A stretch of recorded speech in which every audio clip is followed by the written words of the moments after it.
It's on you. Go. Live. All right, perfect. Hello and welcome to the Lost Confederacy channel. This is, we're in week 12 now, almost the end of this week's third fiscal quarter. And here's always, we focus more so on that first letter in the acronym APOW, which is American. Going to do some things a little different. Get a little feedback. Let's see here. That's probably me. Let me mute. Okay. This here. So today we're just going to start off with just reiterating what we kind of highlighted last week in regards to, you know, the Oath Keepers, them openly coming out and just showing that, you know, not only your police officers, politicians, judges, they're all pretty much infiltrated. They all have members of the militia groups, this one in particular, the Oath Keepers. But again, this is just one of many. So again, just to kind of drill that home, just going to play this short clip, about 5 minutes, to again, just show that proof of claim. Membership list from a year ago, which finds there were hundreds of names on it of current or former elected official, law enforcement officers, and members of the military. The Oath Keepers are a far-right militia group, multiple members of which stormed the United States Capitol during the insurrection and that attack on January 6th. For more on this new report, CEO and National Director of the Anti-Defamation League, Jonathan Greenblatt, joins us now. Jonathan, thanks for being with us. So take us through the report that you all did, how you got your hands on the list, and what were some of the more troubling aspects of what you found? Sure. Thank you for having me this morning, Willie. And I will tell you, this is a chilling report, the likes of which we've never released before. Last September, ADL analysts were able to get our hands on a data leak of the Oath Keepers membership rolls. There were 38,000 names that were essentially pulled from their records and put out in the open. Our analysts pulled down the information before the Oath Keepers could pull it back. We used open source techniques, including public records, social media, and other methods to review every single name that we found. And I must say, we thought the Oath Keepers were a threat when they rampaged through the Capitol on January the 6th, but we had no idea just how deep the threat truly is. We found hundreds of active law enforcement members who are part of the Oath Keepers, 10 chiefs of police, 11 sheriffs, dozens and dozens of active members of the U.S. military, some 80 individuals who were running for public office, you know, almost 24 of whom made it through the primaries and will be up this fall. And look, you might not know all of these names. Many people might know Arizona State Senator Wendy Rogers, who still months after the terror attack at the Capitol proudly proclaimed that she was an Oath Keeper and supported the group. But I'm talking about a county commissioner in Nevada, a town justice in New York, a firearms instructor in Pittsburgh, a pastor in North Carolina, and it goes on and on and on. These are individuals with access and influence. These are individuals with resources and training. And these are individuals who have shown us they are willing to commit acts of sedition and violence against the U.S. government. Jonathan, are you surprised at the extent of the membership of the Oath Keepers and other far-right groups who apparently, or maybe they do know, that the underpinnings of the philosophy of these groups are rooted in race and religion? In other words, they're against anybody who isn't white. And Jewish people obviously have a target on their backs based upon their philosophies. Does this surprise you at all that their membership is so diverse in a sense? It somewhat does. I mean, look, right-wing extremism is the spectrum. We know that, Mike. And so there are white supremacists, there are sovereign citizens, and indeed, there are these armed militia groups. We know organizations like the Proud Boys, Tario, the head of it, is Hispanic. And indeed, there is some diversity among the Oath Keepers. But I think what's more frightening is the fact that they, for a long time, have prioritized recruiting active and retired law enforcement and military. We thought, Mike, they weren't being successful. We were wrong. We have a problem with an enemy inside our own ranks who has committed, as the Oath Keepers do, to uphold a higher oath, not to have fidelity to our commander-in-chief or necessarily to the jurisdictions where they work, but to their notion of the Constitution and a holy obligation that, again, puts minorities, puts Democrats, and puts ordinary citizens in their crosshairs. CEO of the Anti-Defamation League, Jonathan Greenblatt, thank you very much for coming on this morning. All right. So again, from the horse's mouth, as we pretty much been reiterating this whole show, this whole time we've had this channel, yeah, they're all in every level of this government. So again, why continue to support this government? Why continue to give your energy, your time, your resources into trying to change this government from the inside when they are already working how it's supposed to be? Like, they already have the actual cogs in their system to work how they need it to work. So the only way that we can actually, actually break this system is to, one, stop supporting it and redirect our energy to have something to have in place of it once it does come down.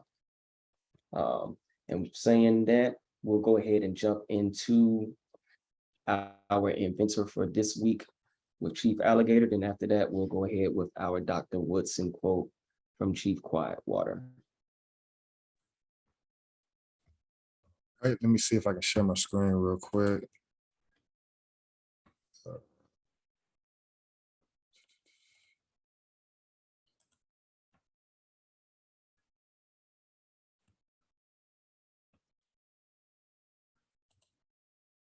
Okay, can y'all see?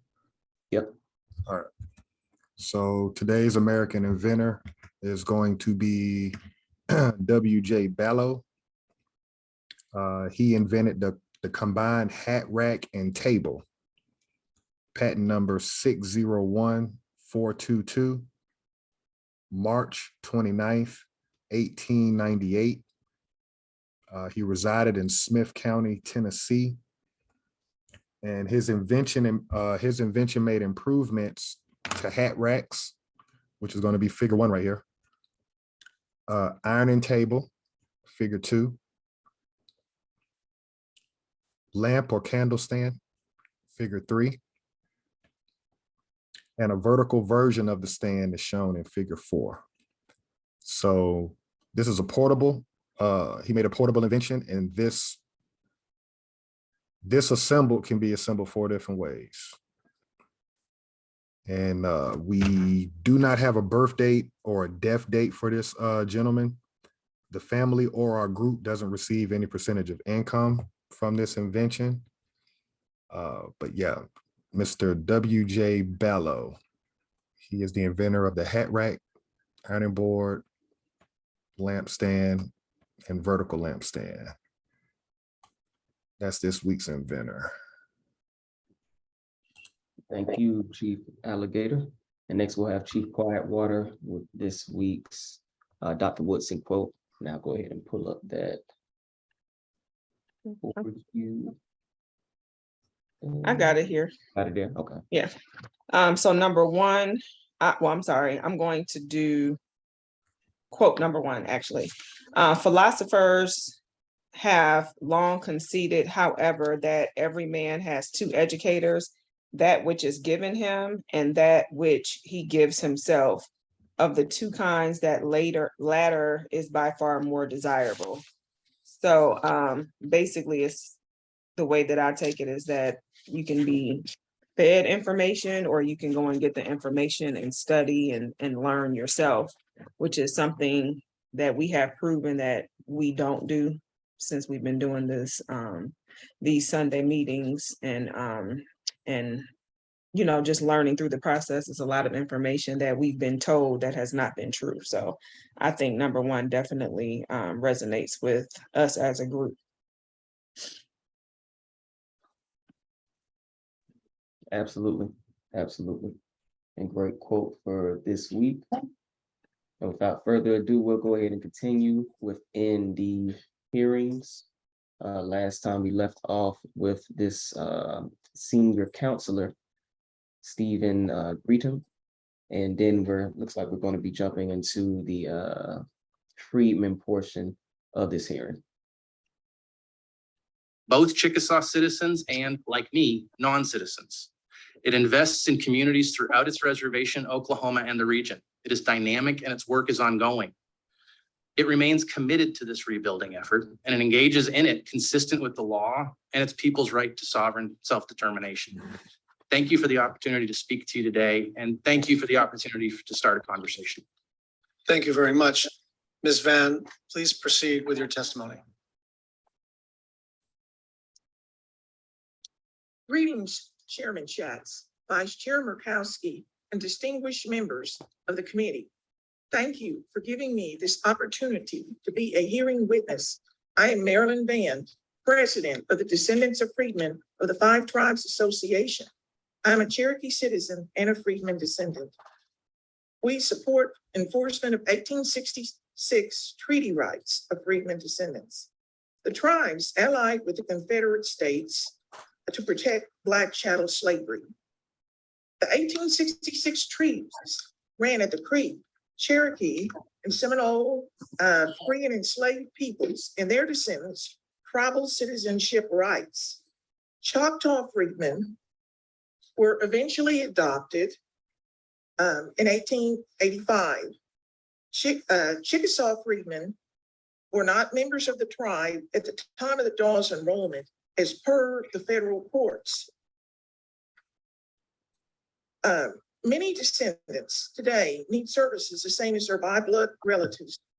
Poverty began of the freedmen during slavery. Later freedmen suffered from rape massacres, segregation, and redlining. Freedmen descendants disenrollment began in 1979.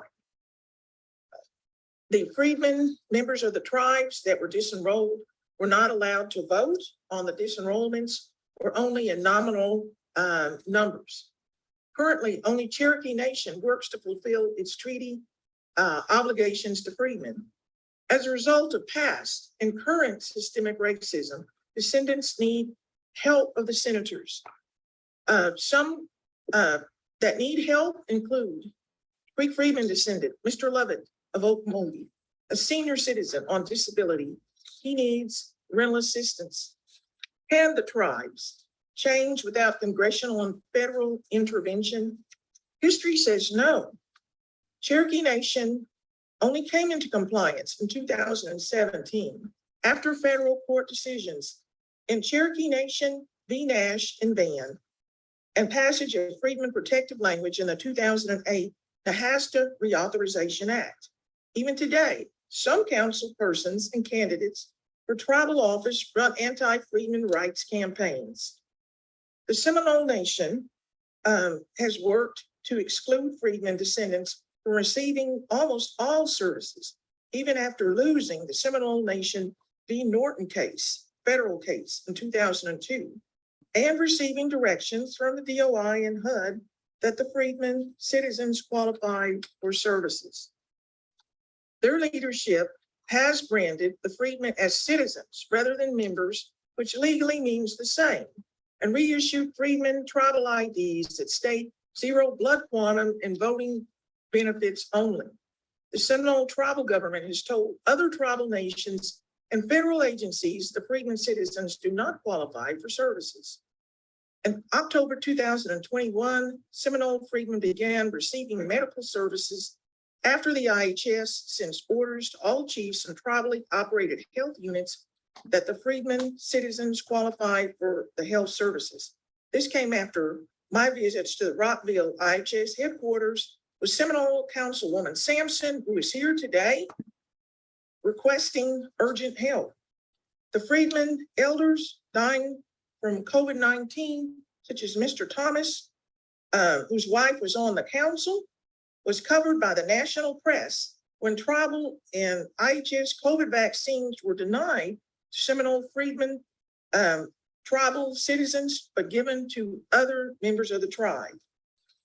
The Muscogee Creek Nation stresses the validity of Article 3 of its 1866 treaty, which confirmed the reservation, Seamagurt v. Oklahoma, but is silent on Article 2 of the same treaty that granted the enslaved people and their descendants the right to share in the national funds and all the rights of Indians. Article 2.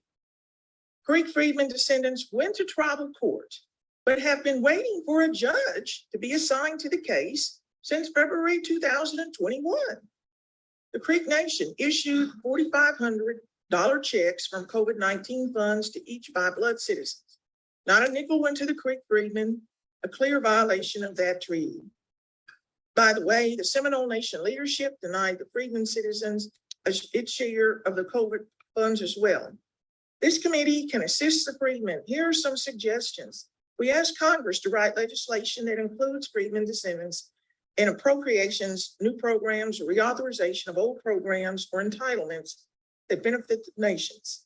This must be done by congressional language. The DOI can register freedmen descendants, giving those that provide proof of descendancy of a Dawes enrollee a letter confirming the person is a treaty heir who qualifies for federal services. We request field hearings or local listening sessions to be held in Oklahoma by members and staff of the Senate Committee on Indian Affairs, so more voices can be heard.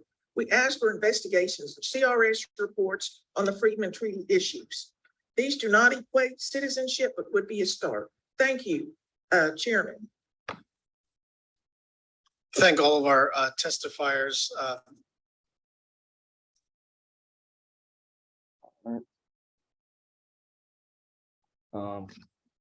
I'll go ahead and start off. First thing that kind of stood out to me was her saying that the tribes allied with Confederate states. We pretty much heard this this narrative be spoken by all of the members on this panel within the hearing. The document says that, these were pretend confederacies. So I guess my question would be, you're saying one thing, but your actual legal or lawful documents are saying another thing. There weren't Confederate states. We saw that within the Amnesty Proclamation. We saw that within, I believe we even saw that within the Emancipation Proclamation, but I know we at least saw it within 5 documents that we've pretty much read over throughout the few coming weeks, pretty much. And then my question would be, if we know that these are pretend confederacies, my question would be, who are they pretending to be?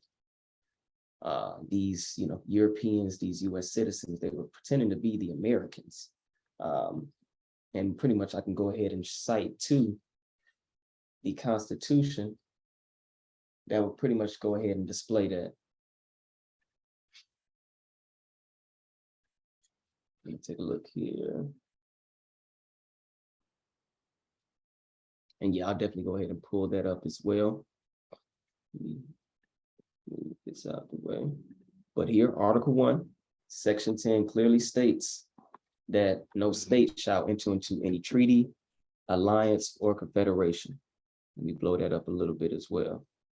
So her initial statement just said that the Allied pretty much nations were pretty much allies with these Confederate states. But this government's own legal document, in which everything is founded upon, clearly states that no state shall enter into any confederacy. That's the whole point of why they said pretend confederacy, because they had already agreed that they could not join with the Americans in regards to this. And let me also go ahead and pull up that Amnesty Proclamation in addition with that Freedmen's Bureau. Because again, folks, we just highlighting the continued lies that are, again, just being reiterated by everyone. They're sticking to code, even people that look like yourself and myself, they're sticking to code. So again, we have to pretty much stick to our own code and continue to call them out on this BS. So let me pull up the. If you don't have it available, I can pull it up because I just pulled it up on my end. Do you have it? Yeah, I just pulled it up. Okay, cool. If you have the Freedmen's one though, you can definitely pull that up. That way we can kind of jump to it a little quicker. Okay. All right, perfect, perfect. So this Amnesty Proclamation, again, highlights that pretend Confederacy language. And now I'll go ahead, do a quick little fast find. All right, perfect. So in the first, I guess you could say, article or declaration, it states here, all who are or shall have been pretended civil or diplomatic officers or otherwise domestic or foreign agents of the pretended Confederate government. So again, why is Miss Mary Van, I believe, stating that these Confederate states allied with these nations? One, that would be false because they weren't the Confederate states. They weren't a Confederacy at all. Again, this is coming from the commander-in-chief at that time, which is President Johnson, Andrew Johnson. Chief Quietwater, do you have that Freedmen's Bureau Act pulled up? And again, this is not just the only time this has been stated as far as them being a pretend Confederate government. They mentioned it multiple times within this one document, but Oh, multiple. wait a minute. I'm other sorry. documents as well. Were you finished with that one? Yeah. Okay, here we go. Mm. Perfect.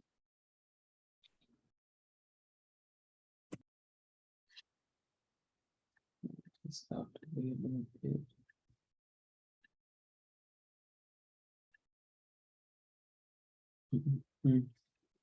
And if you do like Control F and just type in pretend Confederacy, it should populate as well.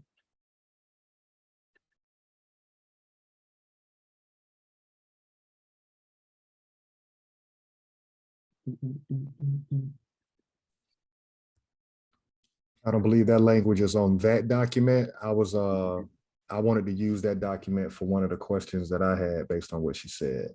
Got you. Okay. Okay. Just to add on to what you said though, can you go back to the Constitution real quick? Definitely. Put that up real quick.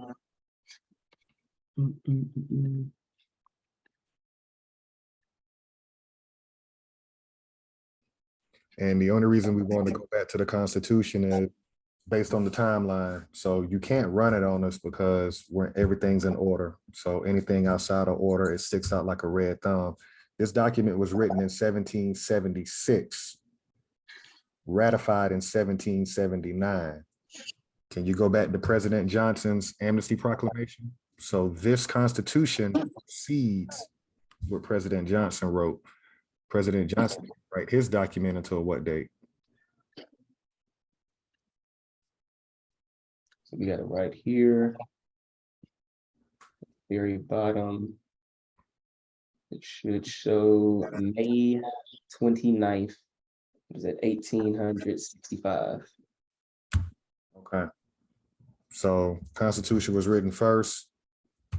This president comes back a little over 100 years later, and he declares it to be a fake Confederacy. And that's prior to the 1866 Indian Treaty, which are what they're referring to in this hearing. Correct. You can keep building on your points. I just wanted to add that point. Got you. Let me see.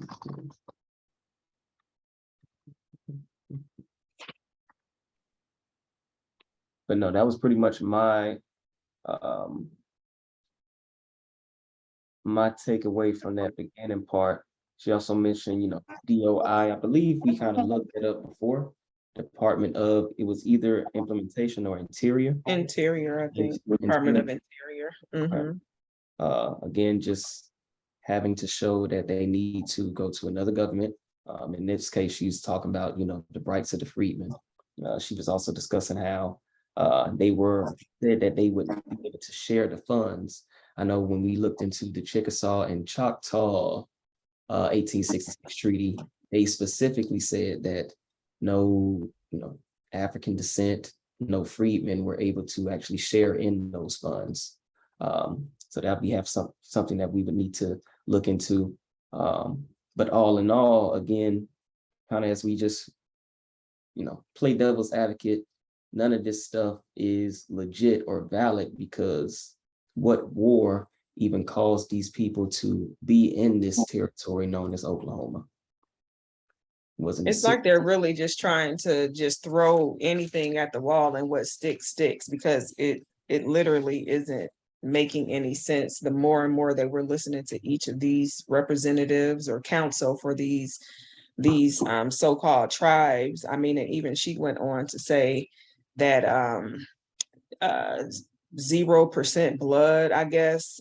So again, it's like it's open season for anyone that raises their hand that wants to try to be a part of these tribes with no rightful real way that they're able to prove that they are. So I definitely think that is just, they're all doing just basically continuing the lie. That's all that it just boils down to. Correct. Yeah, any thoughts on the Yeah, I got a couple of notes here, based off this president of freedmen descendants. First note is, what she's trying to do is she's trying to split this group up into citizens and by blood relatives. So this is the game they're playing. You can either be a citizen or you can be a by blood relative. We're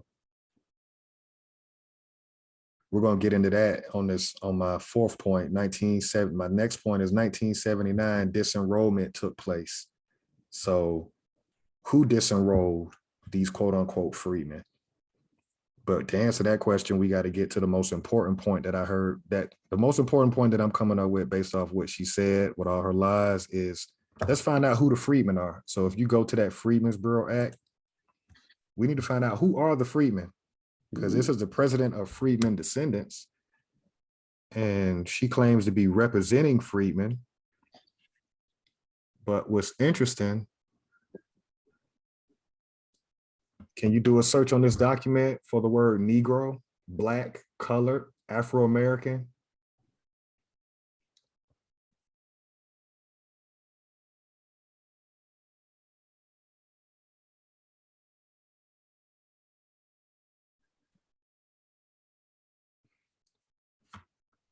So why are we assuming that we are freedmen? Nothing in this document points to the people that we've seen in these documents. We've seen Negro in the 1866 Indian Treaty, and we've also seen African descent person, right? But you're telling us, you got a melanated woman telling us that she represents freedmen, and she's trying to make it seem like they're us, but based on this document, it doesn't spell out that this act was for us. Are y'all in agreement with that? Yeah. Agreed, yes. Now, if we do look at this first paragraph, that sentence right after the first comma in the first sentence where it says that there is hereby established in the War Department. So what we got to understand is the people who are coming up under this act are coming through the War Department to continue during the present war of rebellion. Who's rebelling? Right. And for 1 year thereafter, a Bureau of Refugees. So they got a War Department, then they got a Bureau of Refugees. Freedmen and abandoned lands to which shall be committed as hereinafter provided, the supervision and management of all abandoned lands and the control of all subjects relating to refugees and freedmen from rebel states. But your president says it's a fake Confederacy. Mhm. So who is this refugee and who is this freedman? Let's go back to the Constitution real quick. If we can go back to the Constitution real quick to the 13th Amendment. Because what we're doing is we're assuming that these documents and in this timeline that they reconstructed, this lie that they've taught us in school, we're assuming that it applies to us, but they're very accurate when they account for who's who. Correct. If they want to account for the Negro, they use the word Negro. I also think as we get deeper and further along with these documents, they did kind of get a little sloppy with their language, which made it a little harder to cover up their lies. Like you said, Negro is not in that document. African American is not in that document. So I think that they just got a little bit more sloppier with the way that they tried to lie, basically. And shoot, I would say even look at this date. Passed by Congress, January 31st, 1865, ratified December 6th. So they passed it prior to these 1866 hearings. They ratified it prior to these 1866 hearings. They passed it prior to that amnesty proclamation that we just saw. So we're seeing the timeline. So we're going to come up with this group of people underneath this War Department from these rebel states, Confederate states, two different things. But we have Mary Van saying Confederate states, but documents are saying rebel states.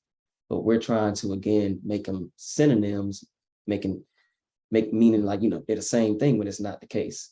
One is pretend, one doesn't exist. It's a rebellion, so they're naming them rebel states.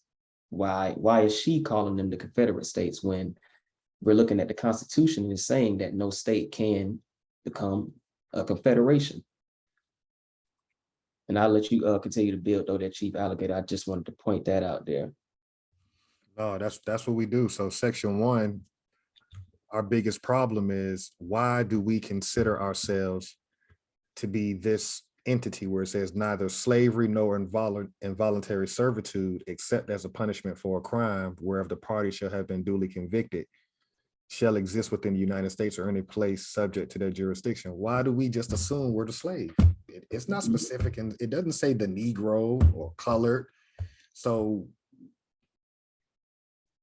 when you put yourself in that section on this 13th Amendment, it doesn't rhyme with the timeline, as you said, Chief Biko.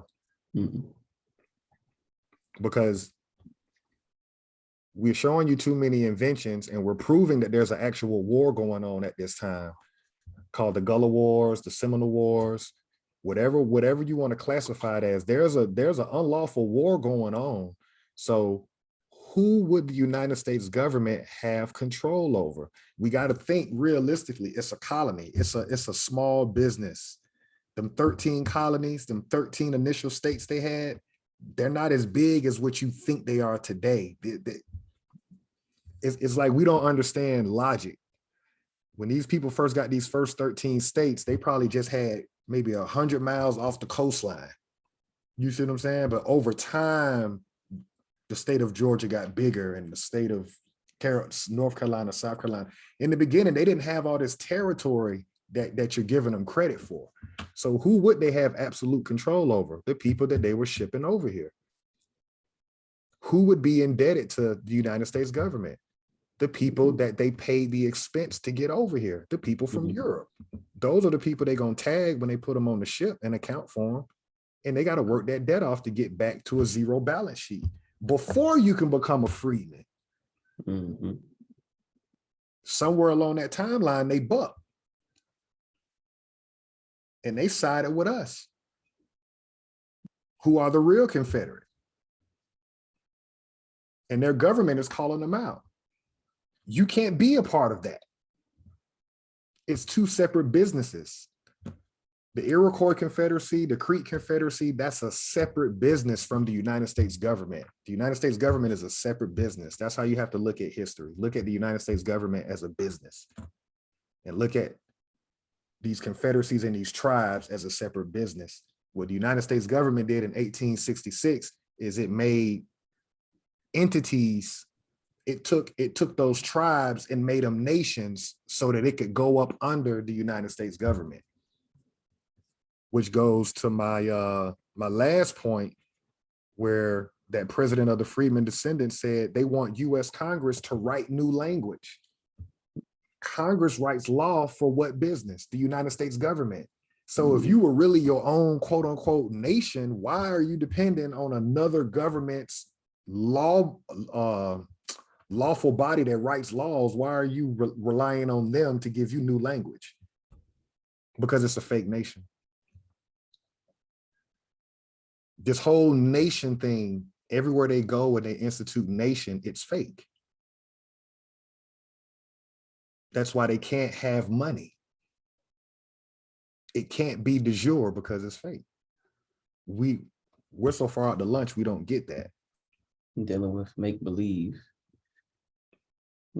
entities where, again, attaching things that are, you would call like the natural being, to these terms that are just made up. We do it all the time with, U.S. citizen and American, thinking those are the same thing. We even do it in this document, slave, attaching people that look like us to mean that specific term. So that's a great point. Just wanted to kind of look at this next amendment and just, let's just take a look at these dates. Because in this next amendment, these are all pretty much what we would call, or what's considered, the Reconstruction amendments. So what the 13th, 14th, and 15th Amendment will all be pretty much considered Reconstruction amendments. So we see here passed June 13th, 1866, ratified July 9th, 1868. Then we also see here in this section, the mentioning of Indians. The mention of Indians. So I just want to show this document because it's a treaty with the Choctaw and Chickasaw. Make sure I pull it up here. Let me take a look at this.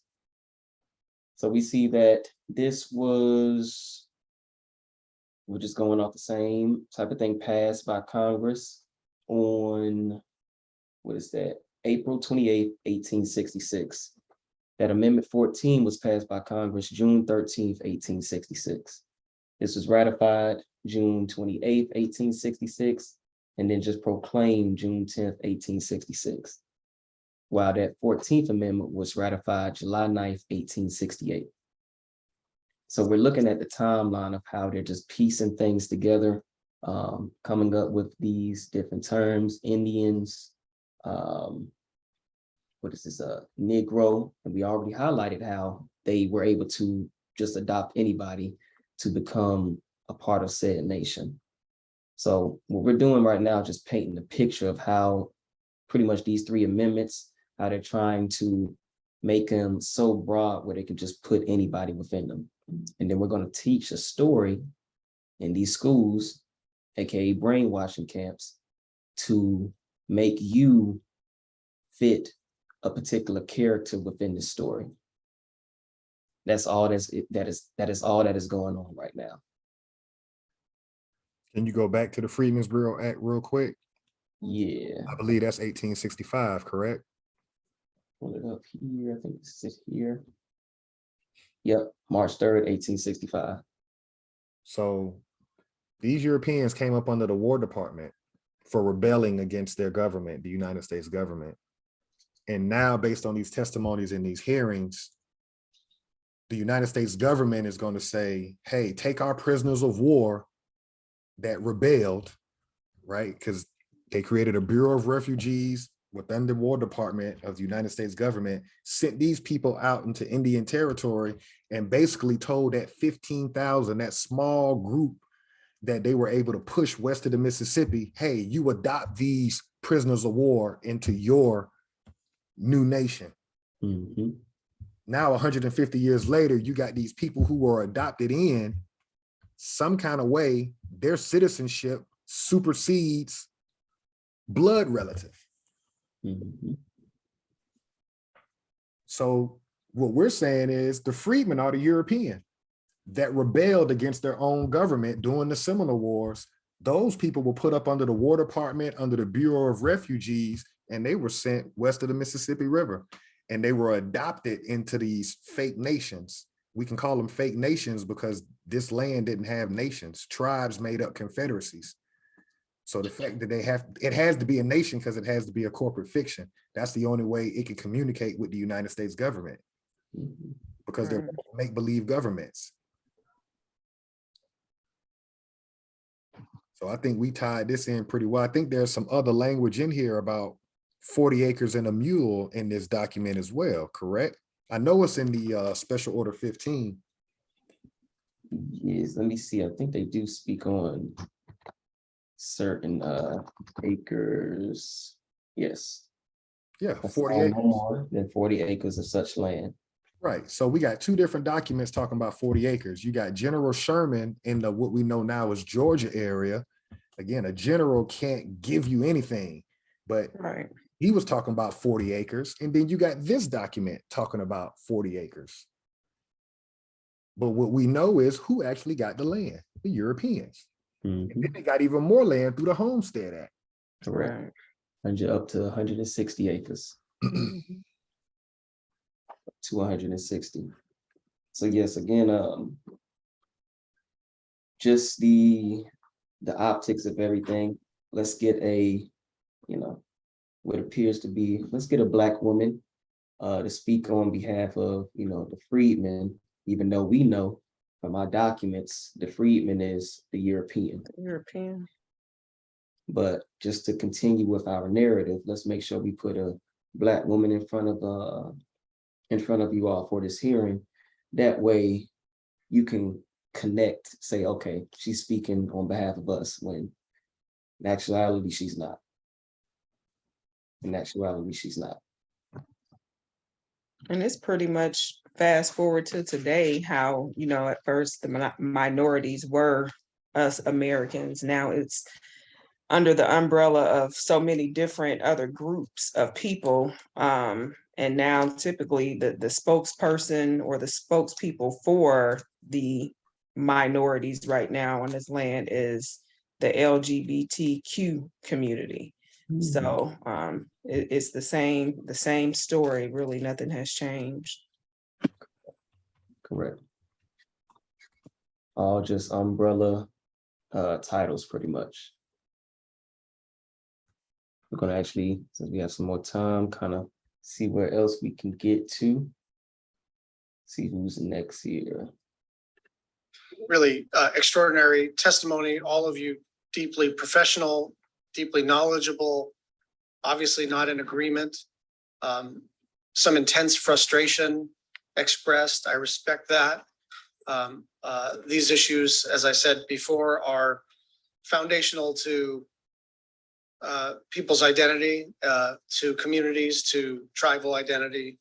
And so I just wanted to acknowledge the professionalism with which you all delivered your testimony. I'll start with Mr. Newland. I understand the department is currently gathering data related to freedmen eligibility for certain federal benefits. Can you just talk a little bit more about what's going on in that process and how it's coming along? Thanks, Mr. Chairman. So as I mentioned in my testimony, we had conducted consultation, formal government to government consultation with 5 tribes back in February. We received, in addition to sitting down and having a conversation on some of these same issues, we received comments. And the question was whether to admit non-tribal member freedmen descendants as students at Haskell and SIPI. One of the challenges with that is that the BI is not currently set up in a way where we have the capacity to make determinations about who would and would not be eligible, we typically rely upon tribal governments for membership and citizenship questions. And so we haven't yet, decided on a definitively on a course of action coming out of that consultation, but those are some of the issues that we were considering. So I'm sort of assuming you can't answer this question, but based on the data that you're gathering so far, do we have a ballpark number of how many freedmen descendants have equities across the 5 tribes? I don't have that number, Mr. Chairman. Thank you. There's been talk, Ms. Van's testimony talked about a CRS report. There's been talk among staffers about a GAO report, and just cards on the table as I'm thinking about the path forward. That strikes me as an important first step, just to sort of set a baseline of how each of the 5 tribes are in a different situation, both in terms of their treaty obligations, but also their current view of the issue and where they may or may not be in pending litigation. But also some baseline data about how many people are we talking about, right? What percentage of the current roles would this constitute? What kind of resource requirements would that implicate? And so I'm wondering what your thoughts are about a GAO report to try to get a level set here about the history, the legal aspects, the mechanics of conducting a role. I know something about this from the Native Hawaiian community, the blood quantum questions, the lineal descendancy, they're not so easy to settle. And so even before you get to the potential for public policy in this space, you need to know what the facts are. And so I'm wondering what you think about that. Mr. Chairman, we would be happy to work with the committee to and better understand kind of how that study would be set up. But you hit the nail on the head that simple descendancy does not, in and of itself, doesn't necessarily mean that somebody would be an eligible freedman descendant, because each tribe has a slightly different citizenship requirements. And so the short answer to your question is we'd be happy to continue those conversations to look at how we would better define the universe here.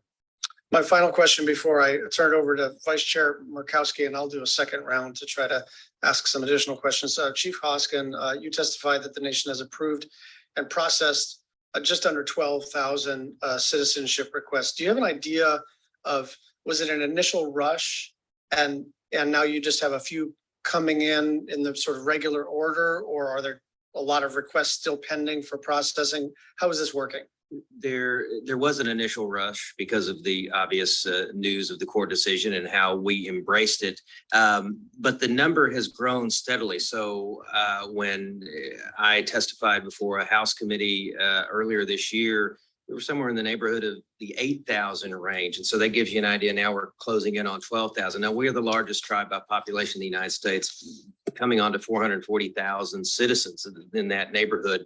I think as we go out and engage in our outreach, Mr. Chairman, we are encouraging more people to sign up. And it's a rigorous process, and it should be, but we are doing outreach. And I think that's why you see our numbers continue to grow. I don't know what the ceiling is, and I don't know right now, although we can get the committee this information, what our pending applications are. But we process thousands of applications for citizenship every month for potential Cherokee citizens of all sorts of descent, including Cherokee by blood and freedmen. So I think that number is just going to continue to grow. And just before I turn it over to Vice Chair Murkowski, just for the other representatives of the tribes, whether over the table or in subsequent correspondence, I am going to try to get some fidelity on how many people we're talking about for each of your tribes and what percentage of your current membership that may comprise. I understand that is sometimes sensitive information, given that you are sovereigns. And so I want to be respectful of that. But I also think for decision-making purposes, we need to sort of understand not just the legal and moral and historical implications, but how many people are we talking about? And if it is a resource question, what it would cost to address. So just to let you know, those questions are coming, and I'm sensitive to the idea that maybe you don't want to give me incredible precision with a microphone on. Vice Chair Murkowski. Thank you, Mr. Chairman. And I'd like to begin with a question to you, Assistant Secretary Newland. When Secretary Holland approved the Cherokee Nation's new constitution guaranteeing full citizenship, she did state very clearly, tribal self-governance is the best path forward to resolving internal tribal conflicts. We encourage other tribes to take similar steps. But as we have heard very clearly today, the treaties that the 5 tribes are under are very different, and therefore the obligations to the freedmen and their descendants are at question here, of course. So the question to you is, if the tribes treaty does not require it to extend membership to freedmen, what federal obligations does the federal government have to the freedmen and to their descendants? And I guess a follow-on to that would be if there are any administrative authorities that the Department of Interior possesses that could be utilized to address the concerns. You indicated that consultation has been underway and discussions about BIE and BIA, and the department has not determined yet how to move forward. But can you speak again to the federal obligation and also to potential administrative authorities? Thank you, Madam Vice Chair. I want to make sure I'm understanding your question correctly. Are you asking if a freedman descendant does not have a legal right to tribal citizenship, at that point, what would the United States obligation Correct. be? What would the obligation be then to the freedmen and to their descendants? Thank you, Madam Vice Chair. If there's no legal right to tribal citizenship, it's not clear then that the United States would have a trust duty to any individual as though they were Indian or as though they were a tribal citizen. And so what about any administrative authorities within the department to address some of the concerns that we have heard articulated today? Thank you, Vice Chair. You know, this has been a difficult question for us to answer. I know some folks here in the room have views that these questions are clear, the answers are clear on their face, but in terms of how we would administer direct services to freedmen descendants, again, it's very difficult for us to put that into practice through the BIA because we're simply not set up or not constituted right now to make determinations about who would be a lawful or legitimate freedman descendant entitled to those services and who would not be. And so I guess the answer to your question is it's just not clear today what administrative capabilities we would have. So let me ask yet probably another hard question. Stop there. Definitely took some notes here just in regards to before we kind of got to this point. Just seems again that the speakers pretty much aren't in agreement of who is who and who's supposed to get what. I say who is who because we just identified who the freedmen were. They were the Europeans, but now we're seeing that these same Europeans are the ones that are pretty much leading this hearing. They're now, you know, the chiefs and heads of chiefs, and now are dictating about who these non-tribal member freedmen are, and if they can actually get access to these specific nations. So it seems like an identity crisis is what is really occurring just in regards to the hearing. Because as we stated before, we have a quote unquote Black woman representing the freedmen, but our documents just clearly highlighted who the actual freedmen were. Europeans from, or refugee Europeans from the rebel states, coming up underneath the War Department. Whose war?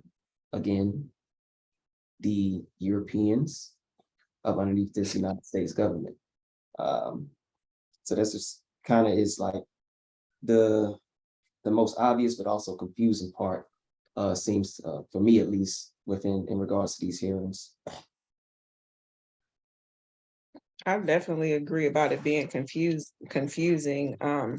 It's like this lady here is trying to have some type of segue to make the other guy, I can't remember what his name, Newland, to figure out how can we basically squeeze our way in to these fake nations or whatever without having the qualifying whatever their criteria is to actually be a part of it. I think it sounds more like a campaign for them trying to basically make it fit to what they need for them to actually get into these groups or whatever. I think that, let me see, what else did I put? Yeah, it's just all BS. I mean, really, it's just all BS in regards to this lady. She's basically just trying to find a loophole of how she can get her folks in. Yeah, because even with that, like they discuss about, sovereign, you're sovereign, so you may not want to speak on these certain things, but you're also at the same time asking how can the federal government enforce a treaty on a supposedly sovereign nation. Yeah. So you see what I'm saying? Like you're Yeah. asking, if they're sovereign, they're supposed to have absolute power to dictate Right. what they want to do in that nation. But you're saying, okay, and that's the question that she seems to be asking that chief. What are some steps that the federal government can do to make sure that these non-tribal member freedmen can be implemented? And they really can't do anything. I mean, they're probably just going to rewrite some of the language to make it work in their favor. And that's what kind of stood out to me with that Cherokee chief, because he even stated that the potential of all sorts of descendants. So again, just kind of reiterating back to that point of adoption. He read off some numbers, 8,000, and now it's close to that 12,000 mark. But he definitely said that we would be able to, take on other, descendants as well, other sorts of descendants, and he kind of referencing, whether it be blood or, just citizenship. Right. So just pretty much now it's a club. Exactly. Of it actually being traced back to actual lineage.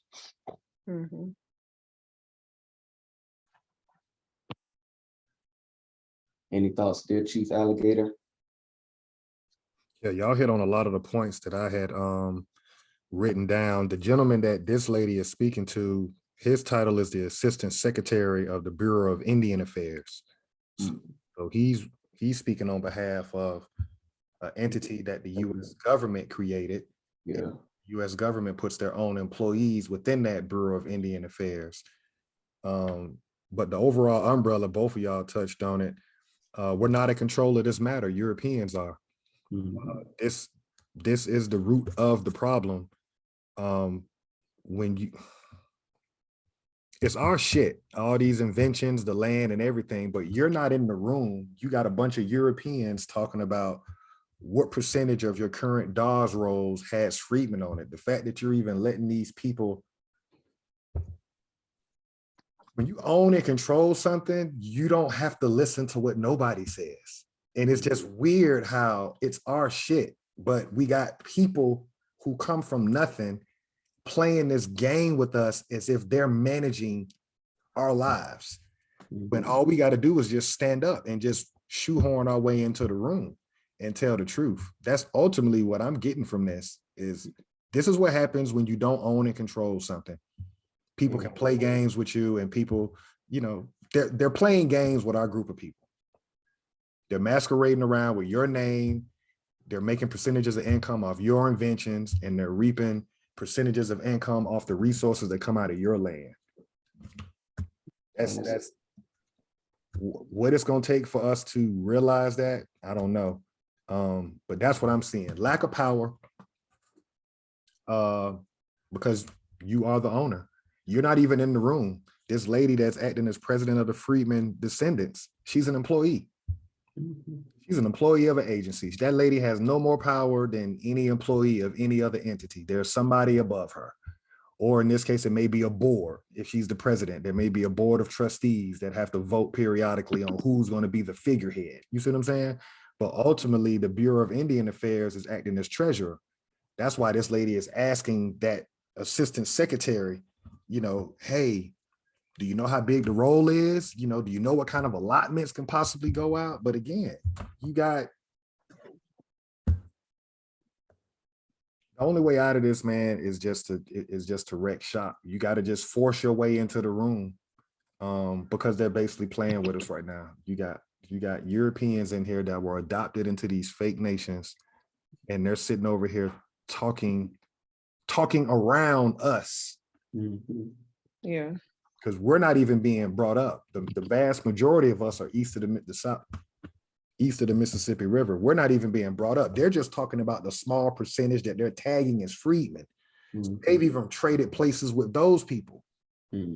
So this whole idea that they're going to talk about membership and citizenship, how can she even ask these questions when you were adopted into it? Your opinion don't even count. You were adopted into it. You're not even real. Yes. But here they are now, fake running shit. It's embarrassing. It's embarrassing. But that's what I see. We don't know what it's like to own and control anything. And so we let a lot of shit slide. Ultimately, the highest disrespect you can do is kill people. And so that's what they're doing to us now. They're actually killing us, mass incarcerating and killing us. And we just have nothing to say about it at this point.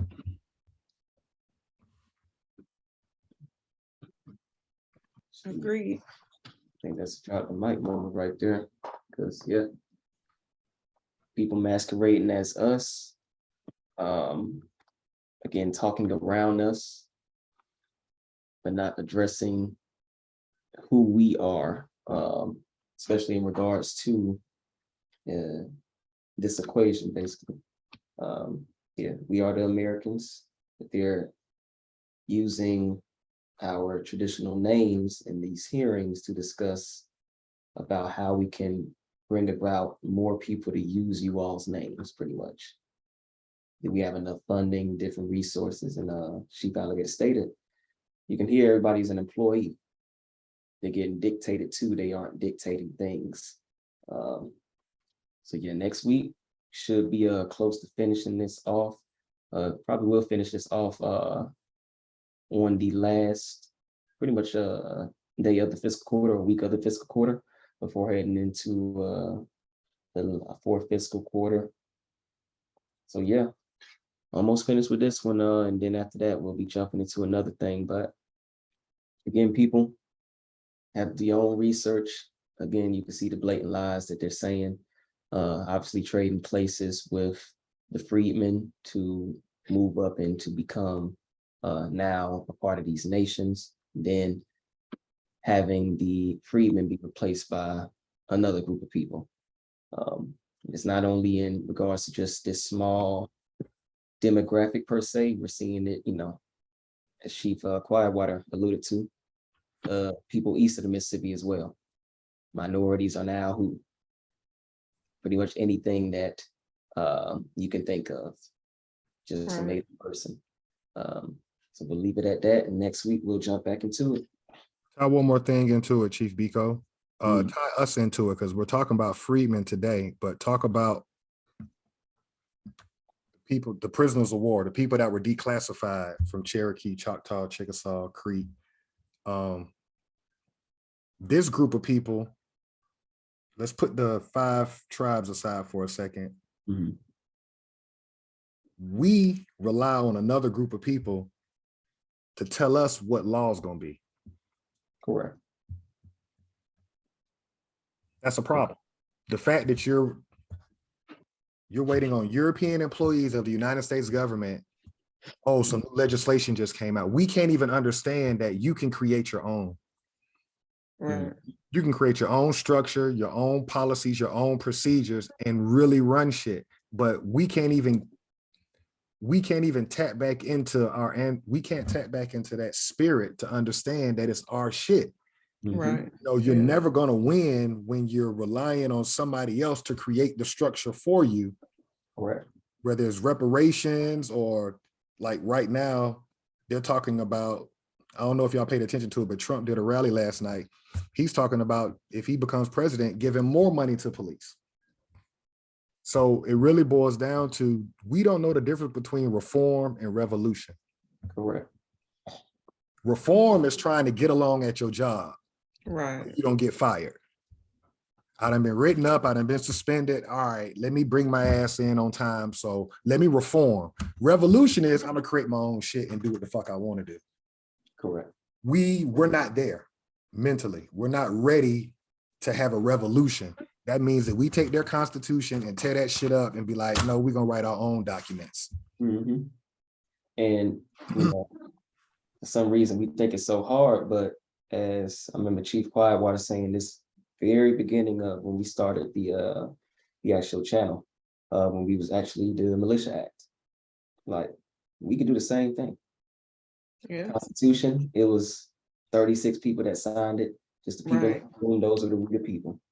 Why do we think it's something so difficult or so, you know, beyond the scope of, you know, our abilities to actually do? We have so many business It owners. is hard, Chief Biko. You know why it's hard? To be honest with you, What's that? the only reason that we the people or anybody can create their own structure and their own everything, you gotta have wealth. Wealth equals time. It gives you time to think and strategize. You understand? That's the hard part for us. We're not in a position as a group of people to actually take time to come up, to think and grow rich. Our backs, you know what I'm saying? It is hard. It And is. when you speak on wealth, I want you to kind of like put a definition on it, because I don't want the viewer to think wealth is this fiat, because we obviously know that's backed by nothing. It's worthless, it's wealthless. So we come up when you say like wealth, like kind of speak on what you mean by that, like resources. Like we don't have an industry full of farming industry, so we could say, okay, well, we know we have food that we can rely on, so we can actually chill back. We know we have shelter in place if you needed to come and again have that time to think and grow rich. So just kind of wanted you to, what is your definition of that, like wealth? It's not my definition. The definition of wealthy people. We're the largest consumer group under the United States government as citizens. By financial definition, that means we're the poorest group of people because we spend more than we make. So we're just talking financial literacy. Wealth is measured in time, not currency. So you have to look at how much time could go by with nothing coming in. That would allow you to do things that normal people can't do. You see what I'm saying? You become a part of the 10%. What's a good example? Court. You can't go to court without currency. You see what I'm saying? And if you don't want to spend your currency, then that means you got to have time on your side to represent yourself. And so our problem is we're financially illiterate. We can't afford to take time to think, to come up with something. You know, we get dictated to by everybody else's rhythm. We don't know how to just disconnect, sit down, put yourself in a position of power. You see what I'm saying? Yeah. And it's weird how that works, because when you really have power, then you don't wield that sword every day. You see what I'm saying? You walk light, but you carry a big stick. You know, you don't want to let people know that the buck stops here. But if it gets put in that position, if you get put in that situation, you can let them know. You know what I'm saying?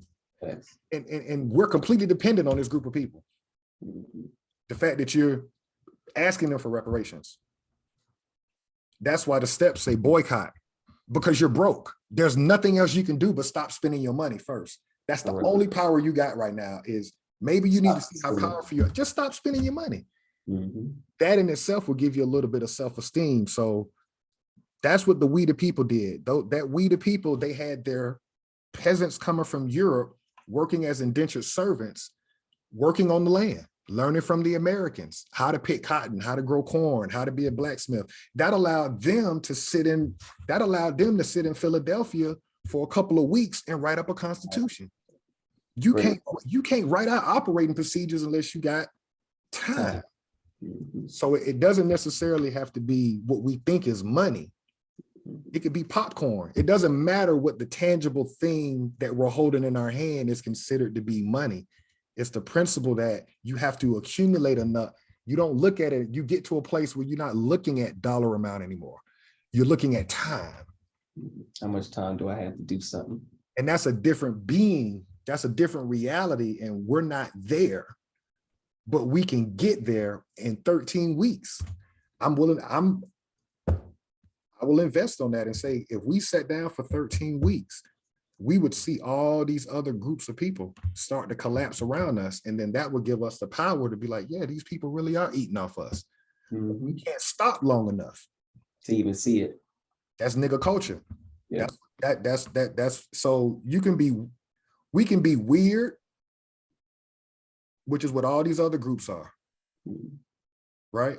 The European, the Asian, the Russian, they're all weird. What do I mean by weird? They all have time on their side. They can strategize.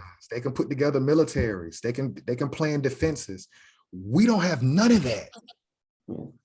Normal's being broke, paycheck to paycheck. So we go from crisis to crisis. Like right now with the Anti-Defamation League, we can all close it out on this, just tying it into we have no wealth and we have no power. None of your nonprofit organizations said anything this week. After it's been a week since that man made that declaration. Your Black Caucus hasn't said anything. Your Negro League, your Urban League, your NAACP, none of your preachers. I don't care if you're Muslim, Christian, Jewish. Why is nobody saying nothing? And it's sad that the majority of the group of us are not even expecting them to even say anything or putting that fire behind them. Like, what's up? Like, what's this about? You know what I'm saying? I just, like I said last week, I just think that that particular thing has went over everyone's head. But I'm sure the Congressional Black Caucus, people that know, they know, but they still just remain quiet. And for whatever reason. It's kind of piggyback off of that. And like I said, close it out. Shoot, those are supposed to be our representatives that have the most time to think about these issues. Right. If we're the ones, working, can't stop to focus on anything, then they're supposed to be the ones that can. It's supposed to be working for us, right? Working for us. So having those, okay, we need to be writing up something to have for our own. So again, it just shows that mindset as well. They're still employees, Chief Eco. Don't forget that. Right. I'm about to say they're still employees, so it's like, okay, we can give you busy work too, or just have you focus on anything besides what needs to be focused on. It's about benefits and their income and their salary. So if we compare the We the People to our Black Caucus, that's a different group. That We the People were wealthy. Right. That's why those initial people got hundreds of acres of land. This Black Caucus don't have hundreds of acres of land. They get them niggas a federal car. You know what I'm saying? Like the little trinkets that they get, it's not power. Right. So I'm gonna use Donald Trump as an example. In my last comment, I respect Donald Trump for one reason. One of his first interviews when he became president, he said, "I'm not going to take the salary of the president." He's what? Owner mentality. He never took a salary to be president. Oh, okay. He's the only one to ever do that. That's a different mentality than a Negro in your Black caucus that's, girl, if you get this position, you're going to make $150,000 a year. They're going to give you a BMW and expensive. So you look at that like you better than the rest of your people, when in reality, you ain't got no power. Mhm. That's why Trump can let his nuts hang and do what he wants and say what he wants. Why? You don't have any power over me. I'm not your employee. I'm doing this shit as service work. Mhm. That's why I can say whatever the fuck I want to say. That's a different spirit. It's a Mhm. So to beat this system, you can't work in it. Mm. You can't. Yeah. How many times have you worked somewhere and y'all tried to organize and you be the one to get fired? Mhm. Because everybody want that job. So we have to transcend above that. I don't know what it's gonna take for us to do it. But shout out to Donald Trump, man. And I hope he comes back as president. I'm not voting for him, but niggas need a wake-up call. Niggas need another 4 years of Trump. Because you done fucked around and let 2 years of Biden go by and you got nothing. And when Trump come back, he finna double down on everything that you cried about in 2020. And what was the thing? We got one positive group to come out of that whole Trump tenure. And now we've let that go to the wayside in regards to NFAC, Grandmaster Jay. It's the only time people are beginning to wake up. Right. Like you stated, Chief Alligator maybe needs that part two to spark that light within a lot of our people. What's that? That light to fight, that willingness to actually make some changes going on. He actually fucked up. Because he had an employee mindset. Yeah, Grandmaster Jay fucked up because he had an employee mindset. You can't talk that talk and not walk that walk. When they locked you up on them bogus charges the very first time, you were supposed to, whatever you got going on, you were supposed to let the dogs loose. And when you didn't let the dogs loose, that's when the United States government knew you popping. Mhm. You popping. And so let that be a lesson learned to us. When you step out there like that, you got to teach people how to treat you. Facts. NFAC never taught the United States government how to treat them. Yeah, they went out and didn't get shot on the events that they went out there. But when they went and wrote him off on that bullshit charge and nothing happened after that, and now he's in jail waiting to be sentenced and nothing's happening, the only way you're gonna get straightened is what you saw in 2020. Yeah. You gotta tear shit up. Mhm. Chief Quietwater, you wanna close out saying anything? I agree with everything that you guys said. That's good.